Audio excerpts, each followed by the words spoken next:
까지 루브라가 상승을 하더라도 한국으로 수출하는 게 경쟁력이 있다는 얘기입니다. 이를 위해서 필수적으로 정선이라든지 선별기계의 어떤 추가 설비가 좀 필요한 거고, 그래서 연해지 콩은 두 가지 장점이 있습니다. 난지해모고 그 다음에 유기농에 좀 가깝다고 할 수 있고, 그래가지고 한국에 수출했을 경우에 우리 시장에 통하지 않을까. 단 하나 문제는 단백질 함량이 한국에서 요구하는 것보다 조금 낮아가지고 수율이 떨어진다는 데 문제가 있지만은 제가 한국에 가서 실수요자들하고 얘기해보면 크게 문제되지 않겠는가 해가지고 앞으로 수출을 갖다가 러시아 콩을 갖다 한국으로 많이 수출하는 게 관건이라고 할 수가 있겠습니다. 하지만 옥수수 같은 경우는 이게 한국 도착 가격이 240, 미산 도착 가격이 220불입니다. 가장 큰 차이가 산지가 생산자 가격을 155달러로 현재 똑같은데 내륙 운송입니다. 미국의 경우는 콩과 달리 틀리게 옥수수는 미시시피 리버를 통해서 바지선으로 벌크로 운송을 하기 때문에 이 내륙 운송비가 굉장히 적습니다. 15불뿐이 안 되기 때문에 여기 좀 가장 큰 차이고요. 그래서 현재 이 기준이 1달러당 65루블 기준인데 현재 가격으로 한국에 수출을 하더라도 경쟁력이 없다는 거죠.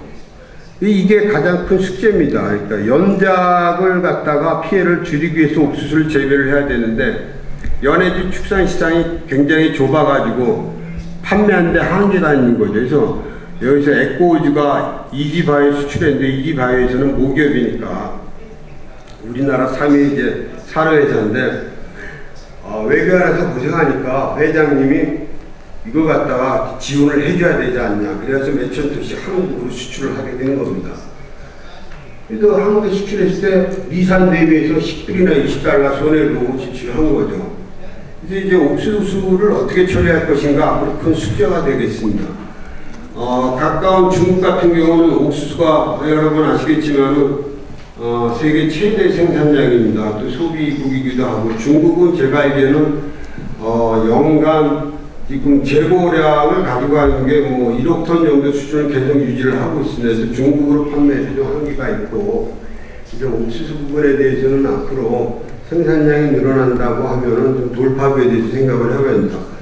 또 한 가지는 이렇게 바랄 수도 있습니다. 워낙에 미국에서 바이오에탄올을 만들면서 옥수수 3분의 1, 40%가량을 투입을 하다가 지금 셰일가스 개발하면서 그 보조금도 떨어지고 바이오 에탄올 만드는 옥수수의 소비량이 급격히 줄면서 또 세계적인 곡물 가격이 굉장히 장기간 지금 하향 안정세이기 때문에 이런 효과도 나타났지만 만약에 이제 옥수수 가격이 좀 올라간다면은 그때 얘기가 또 틀려질 수도 있겠죠. 그래서 하여튼 이 옥수수는 앞으로 판로를 어떻게 해책할 것인가가 큰 문제라고 할 수가 있겠습니다. 지금까지 우리 기업이 이제 생산 현황을 살펴보고 있는데 앞으로 연해주의 농업 발전에서 한국 기업은 어떻게 이제 정착하고 해야 될 것인가에 대해서 간단히 말씀드리고 정리하도록 하겠습니다.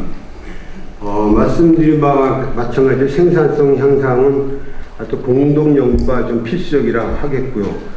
그 연해주 정부에서도 아까 발표하셨지만은 토지 개량에 관심을 가진다고 하는데 만약에 여기에 농업이 활성화가 되고 또 2050년인가 되면은 세계 인구가 100억 명이 되면은 현재 필요한 곡물 대비 한 70% 정도가 증산이 돼야 되는데 생산성 향상 가지고는 안 되고 그 다음에는 남아있는 세계 도처의 땅이 다 개발될 거 아닙니까? 그래서 이 배수 개선이나 농지 기반 정비 사업을 중장기적으로 검토해야 되지 않을까?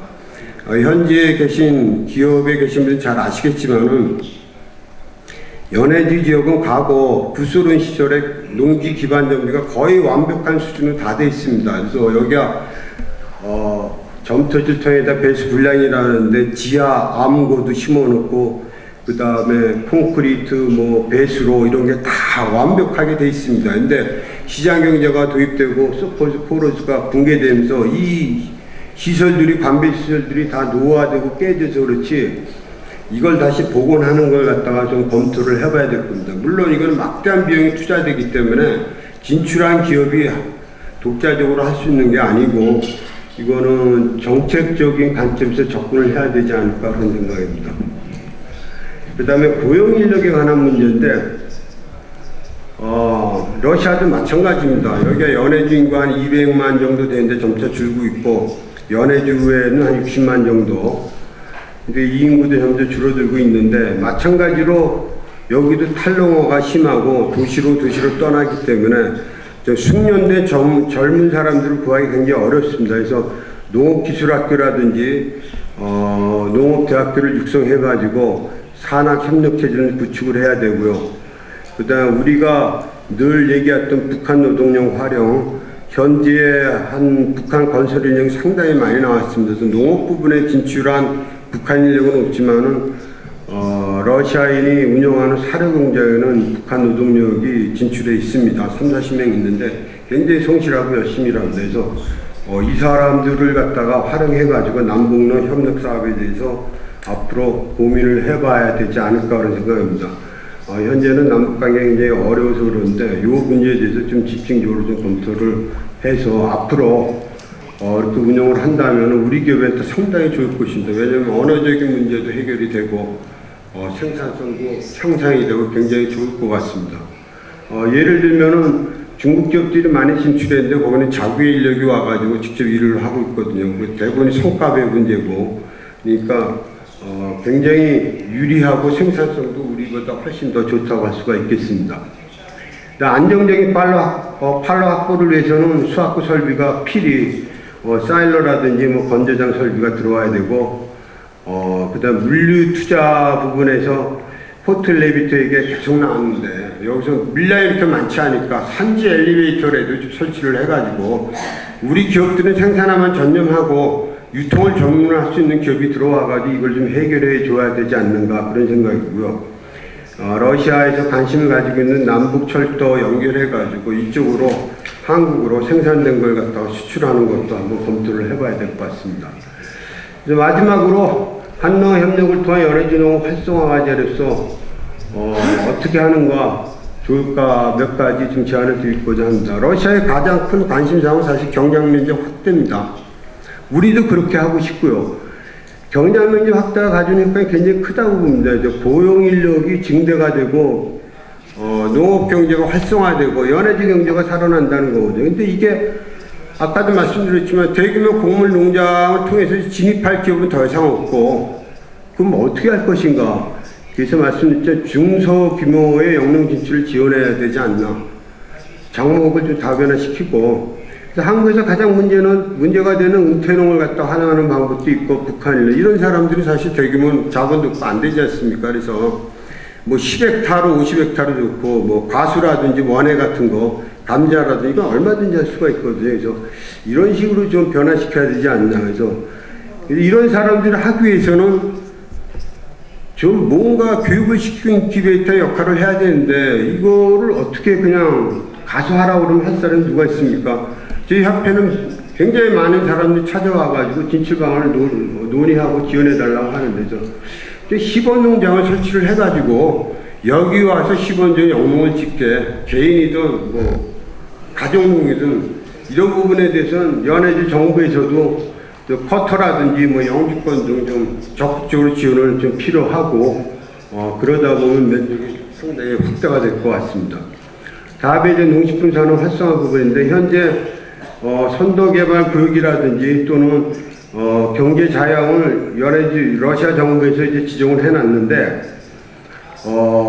사실 진도는 굉장히 느린 것 같습니다. 그래서 이 부분에 대해서 1차 생산품의 가공, 뭐 축산이라든지 농자재 진출도 하도록 해야 되는데 연해주 정부에서도 어떤 선도개발 구역을 지금 기반 정비를 좀 하면서 보여주면서 그러면은 저희 협회에서부터라도 투자자를 좀 몰고 와가지고 보여주고 좀 진입하십시오 얘기를 하겠습니다. 근데 개발국으로 솔직히 지정되고 나서 거의 2년이 지나가고 있지만 지금 하나도 없거든요. 뭔가 가시적 보이는 게 없으니까 우리나라 기업들도 좀 주저주저 하는데, 우리 국장님 오셨는데, 국장님 아까 좋은 계획 많이 발표하셨는데 좀 적극적으로 지원 좀 부탁드리겠습니다. 그러면 우리나라 기업들이 좀 더 많이 들어오지 않을까 그런 생각입니다. 판로 시장 확대, 그래서 실수요자 공매권이라든지 뭐 TRP 물량에서 지금 올해 이제 1,500톤을 갖다 실수요자 공매를 해서 한국으로 이제 수출을 했는데 한 1,100여 톤 정도 들어갈 건데, 내년부터 상하반기로 나눠가지고 실수요자 공매권을 하기로 했거든요. 그래서 올해 생산한 거를 내년 봄에 가져가야 되고, 내년 하반기 가져가야 되니까 내년도에는 여기서 콩, 뭐 옥수수 해가지고 한 10,000톤 이상 한국으로 가져갈 수 있지 않을까 그런 겁니다. 그리고 한국에서 요구하는 뭐 식용찰 옥수수라든지 파치라든지 감자전분 이런 거에 대해서 좀 한국에서 전략적으로 진출할 필요가 있고, 그 다음에 연해지 측에서는 수출 절차라든지 원스톱 서비스를 해가지고 우리 기업들 수출하는데 많은 지원 좀 부탁드리면서 제 발표를 마치도록 하겠습니다. 감사합니다. 큰 박수 보내주시기 바랍니다. 그러면 이어서 질문 사항 있으시면 질문 좀 받겠습니다.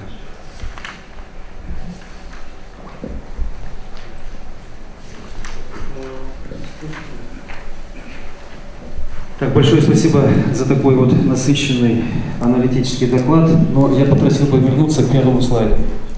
Там, где географически расположен наш Приморский край. Так, стоп. Вот.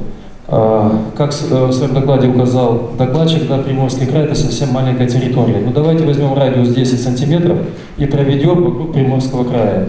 Япония 126 миллионов, обе Кореи почти 70 миллионов, Китай, провинция Хэвэцзянь 150 миллионов. Вот такого насыщенного по плотности населения, наверное, региона нет. Мы даже Москву возьмем, там такого населения нет. И поэтому те задачи, которые сегодня стоят и перед Приморским краем, и перед теми желающими зайти работать в наш Приморский край, перспектива развития, она, наверное, здесь очевидна.